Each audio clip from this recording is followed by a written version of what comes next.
Olá, meus queridos amigos, meus queridos irmãos, sejam todos bem-vindos ao Evangelho, Prece e Radiação do Centro Espírita Cearense. Desejamos nesse momento que todos se sintam envolvidos pela energia amorosa do nosso Mestre Jesus. Para iniciar o nosso momento de hoje, conclamo a todos que possamos unir os nossos pensamentos, as nossas energias e vibrar amor e paz para o planeta inteiro. Senhor, derrama sobre nós, Pai amado, as Tuas bênçãos regeneradoras, as Tuas bênçãos restauradoras, que possamos recebê-las e sentirmos o alívio de nossas dores físicas, psíquicas, nossas dores emocionais, mas nossas dores espirituais, as dores da alma que carregamos. Que Tu possas, Pai amado, nos auxiliar através das equipes espirituais que estão espalhadas por todo o universo, higienizando a nossa atmosfera, retirando os fluidos maléficos que muitas vezes criamos com os nossos pensamentos, que possamos realizar essa asepsia por todo o globo terrestre, mas também em nosso coração, em nossos lares, em nossos ambientes de trabalho, onde quer que estejamos, que essa higiene possa ser realizada. E ali depositados todos os fluidos curadores de que necessitamos. Somos imensamente gratos, Pai, pelo dom da vida, pelo pão de cada dia, pelo lar onde moramos. E te pedimos por todos aqueles que não podem ter nenhum lar, nenhuma família, nem o pão. Que eles possam, através de mãos generosas, serem assistidos em suas necessidades, para que não lhes falte o mínimo para viver dignamente. Muito obrigada, Senhor, e te agradecemos imensamente esse momento de estudo, de reflexão, de refazimento das nossas almas, que é o Evangelho de Jesus. Se conosco agora e sempre, e que assim seja.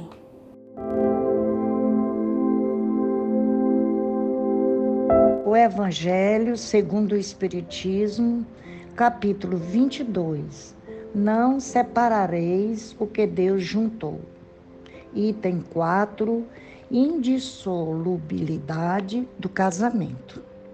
A lei civil é, pois, supérflua, e é preciso retornar ao casamento segundo a natureza? Não. Certamente, a lei civil tem por objetivo regular as relações sociais e os interesses das famílias, segundo as exigências da civilização. Eis porque ela é útil, necessária, mas variável.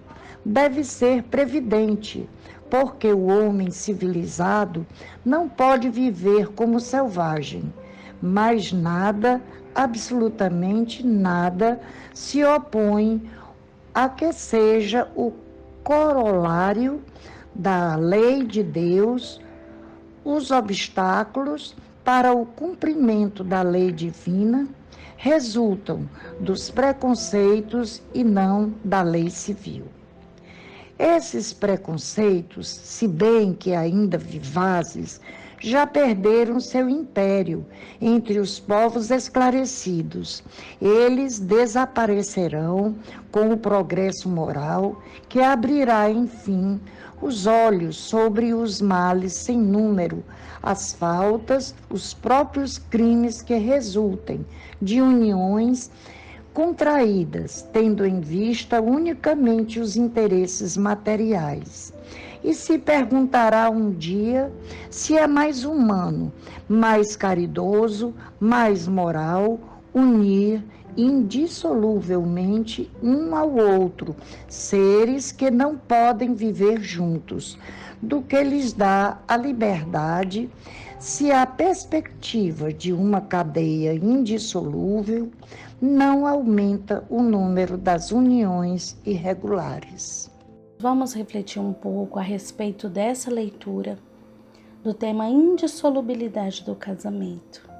Kardec inicia nos falando, nos perguntando se a lei civil ela é supérflua.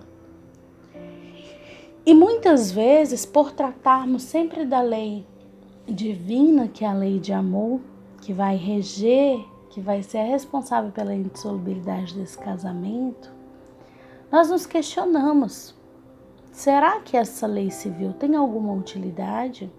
E é justamente isso que Kardec inicia esclarecendo. A lei civil, sim, ela tem a sua utilidade, ela tem a sua importância e ela tem por objetivo regular as relações sociais, regular os interesses da família, segundo as exigências da civilização em que nos encontramos. E isso vai ser regido pelas leis do local. Então, aqui no momento em que vivemos, no país em que vivemos, existe uma legislação que vai regular essas relações matrimoniais. E dentro dessa legislação vão haver direitos e deveres. Então, por exemplo, quando a gente pensa que aqui na Terra essa lei civil ela é tão necessária para garantir os direitos dos cônjuges, garantir o direito e a manutenção dos filhos, né? Garantir também outros direitos necessários ainda no mundo em que vivemos, considerando o nosso patamar e o nosso grau evolutivo. E ela é tão útil e necessária, porém ela é variável, porque ela pode se adaptar a depender do local em que estejamos vivendo, a depender da cultura em que nos encontremos. Mas ela impede que nós vivamos como seres selvagens. Por quê? Porque ela vai nos cerceando, nos educando, nos impondo cumprimento de determinadas ações.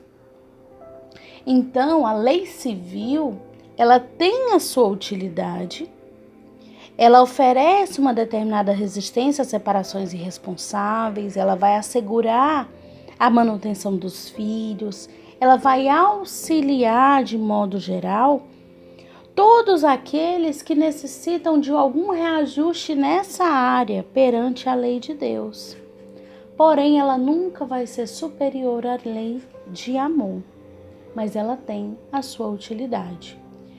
E diante do seu propósito e da sua utilidade, ela não é um impeditivo ao cumprimento da lei de Deus.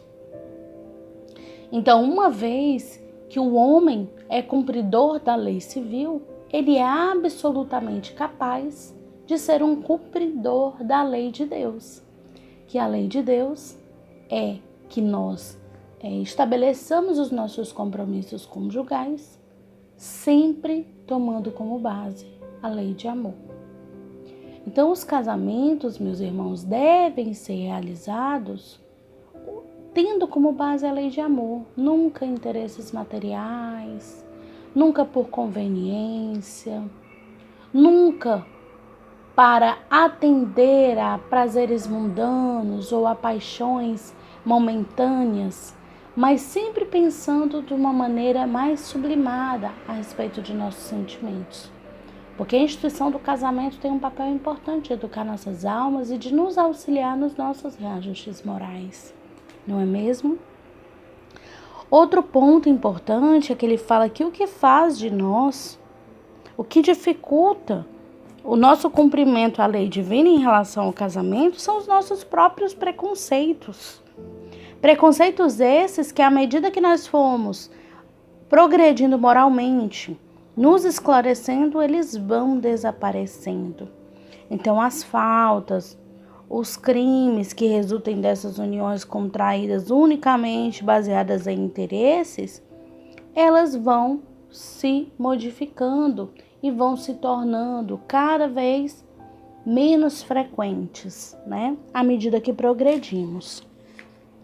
E ele finaliza trazendo um esclarecimento maravilhoso, falando justamente sobre as separações, né? Trazendo para nós uma orientação se as separações são ou não contrárias à lei de Deus. E ele diz que as separações que têm apenas motivações circunstanciais, né? Interesses materiais, elas são sim contrárias à lei de Deus.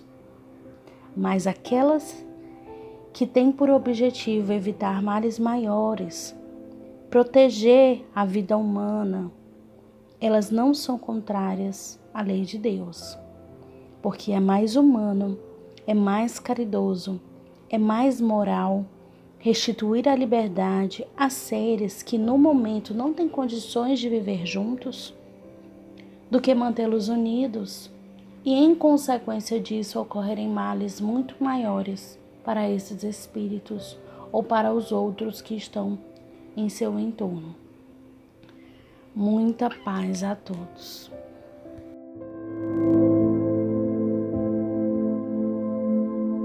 Nesse momento, encerrando o nosso Evangelho, nós queremos agradecer pelo dom da vida, pela natureza que nos envolve sempre, as águas dos rios, do mar, de todas as nascentes que a natureza nos oferta.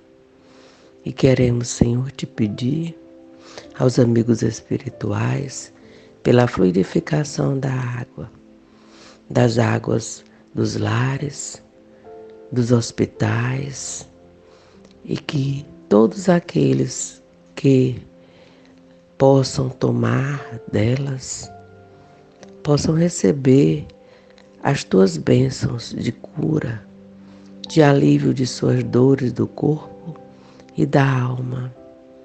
Senhor Jesus, fortalece a cada um de nós através dessa água, e que assim seja.